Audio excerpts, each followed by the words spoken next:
اوس تاسو کولی شئ چې د خپل موبایل په مرسته انلیمیټډ د جیمیل اکاونټ جوړ کړئ بغیر نمبر څخه او بغیر د وریفیکیشن څخه. دا چې څرنګه کولی شو همدا طریقه وکارو. معلومات او لارښوونه تاسو کولی شئ ټول په همدې ویډیو کې ترلاسه کړئ. د ټاپک څخه وړاندې له ټولو ملګرو دا هیله کوو چې دې ویډیو ته یو لایک ورکړئ او که په چینل کې نوي یاستئ چینل درسره سبسکرایب کړئ تر څو زموږ نوي هره معلوماتي ویډیو تر تاسې در ورسیږي. ګرانو ملګرو راځو د ویډیو په طرف. ملګرو پر دا ویډیو کې چې تاسو کوم د جیمیل اکاونټ جوړوئ کولی شئ یاد اکاونټ د هرې برخې دپاره وکاروئ. د دې سربیره کولی شئ یاد جیمیل اکاونټ د ټلیګرام د لارې په مختلفو بوټونو او چینلونو باندې وپلورئ او یو لړ ارننګ ورڅخه ولرئ. موږ د هغې څخه کار نه لرو، زموږ موخه د جیمیل اکاونټ جوړول دي.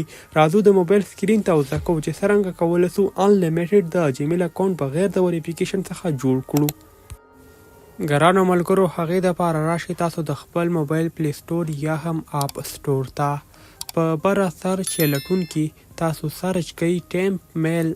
ګرانو ملګرو همدا کلمه ولیکئ او بیا دغه د جیمیل اکاونټ را ډاونلوډ کړئ. همدا یو اپلیکیشن ټیمپ میل ټیمپرري ایمیل باکس کولی شئ د همدې اپلیکیشن په مرسته پر خپل موبایل کې انلیمیټډ د جیمیل اکاونټ جوړ کړئ. طریقه درښیم تاسو په ډاونلوډ اپشن باندې کلیک واخلئ. دا اپلیکیشن ستاسو موبایل ته ډاونلوډیږي. لږ انتظار ورته کوم دوستانو تر څو د یاد اپلیکیشن ډاونلوډ پای ته ورسیږي. د دې اپلیکیشن ډاونلوډ تقریبا 9 MB ده.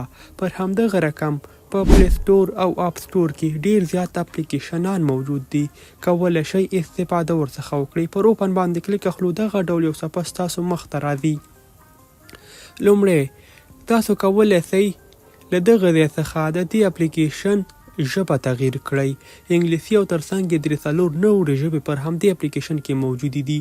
زه ژبه انتخابوم انګلیش. له هغې نه وروسته غواړم خپل ځان دپاره یو نوی د جیمیل اکاونټ جوړ کړم. تاسو به په کریټ باندې کلیک واخلئ او پر دې ځای کې به تاسو پر کوم نوم خپل ځان دپاره جیمیل اکاونټ جوړوئ هغه نوم به ورکئ. د هغې نه وروسته تاسو بیا په کریټ ایمیل ادرس باندې کلیک واخلئ. ګرانو ملګرو ستاسو ایمیل ادرس به جوړ شي. اوس تاسو کولی شئ همدغه جوړ شوی ایمیل ادرس په فیسبوک، واتساپ او ترڅنګ په مختلفو برخو کې استفاده کړئ. د دې سربیره کولی شئ دغه ډول د جیمیل اکاونټونه د ټلیګرام د لارې وپلورئ. که چیرې تاسو طریقه غواړئ د هغې اړوند کامنټ وکړئ. که چیرې زیات کامنټ راغله زه به پرې ویډیو جوړه کړم. اوس راځو که چیرې موږ دا جیمیل په فیسبوک کې کارو یا هم په کوم بل ځای کې کارو او دې ته وریفیکیشن کوډ راسي هغه به موږ څنګه ترلاسه کوو. ګرانو ملګرو د یاد کوډ د ترلاسه کولو دپاره بره په 3 ډاټ باندې کلیک واخلئ او دلته لیکل کیږي نیو میسج. همدغه نیو میسج کې تاسو ته هغه کوډ راځي کوم چې تاسو همدغه ایمیل یو ځای کې کارولی وي یا هم فیسبوک کې یا پر داسې کوم بل ویب سایټ کې.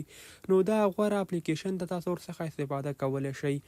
ګرانو ملګرو که چیرې دې اپلیکیشن ستاسو پر موبایل کې کار نه کوو نو یو ځل بیا راشئ پلی سټور ته او په سرچ کې ولیکئ ټیمپ میل. هر اپلیکیشن ډاونلوډ کړئ کوم چې ستاسو پر موبایل کې ښه کار کوو بیا هماغه استفاده کړئ. مقصد طریقه همدا ده.